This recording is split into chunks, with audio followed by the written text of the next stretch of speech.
മനുഷ്യനെന്ന നിലയിൽ ഏതൊരു മനുഷ്യനും അഭിമുഖീകരിക്കേണ്ടി വരുന്ന വലിയൊരു മുന്നറിയിപ്പാണിത്. ഏതെങ്കിലും ഒരു ഘട്ടത്തിൽ വെച്ച് നിങ്ങളുടെ ജീവിതത്തിലൂടെ ഒരു വാള് കടന്നു പോകും. നിങ്ങൾ അടിമുടി ഡിവൈഡ് ചെയ്യുന്ന ഞാൻ കണ്ടിട്ടുണ്ട്.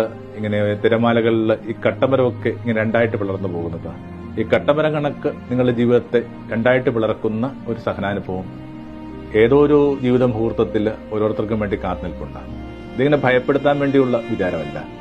കുറെ കൂടി ചില കാര്യങ്ങൾക്ക് വേണ്ടി മാനസികമായിട്ട് ഒരുങ്ങാനും ആന്തരികത പക്വത നേരിടാനും സമയത്തോട് ചില കാര്യങ്ങൾ സ്വീകരിക്കാനുമായിട്ടുള്ള മുന്നറിയിപ്പായത്. അത്തരം ഒരു വാണിംഗ് യേശു പിറന്ന നാൾ തൊട്ട് മേരിയുടെ ഉള്ളിലുള്ളത് കൊണ്ടാണ് നമ്മൾ വായിക്കുന്നുണ്ട്. അവന്റെ കുരിശിൻ ചുവട്ടിൽ അമ്മയായ മറിയം നിന്നു. നമ്മൾ പലപ്പോഴും പറയാറുണ്ട്, ഈ സഹനം അപ്രതീക്ഷിതമായിട്ട് വന്നു. വാസ്തവത്തിൽ അതിനെയായിരുന്നില്ല ഏറ്റവും കൂടുതൽ പ്രതീക്ഷിക്കേണ്ടിയിരുന്നത്. ഏതെങ്കിലും തരത്തിൽ ഏതെങ്കിലും ഒരു മനുഷ്യർക്ക് അതിനകത്തുനിന്ന് എവിടെങ്കിലും ഒരു ഘട്ടത്തിൽ വിടുതലുണ്ടായിട്ടുണ്ടോ?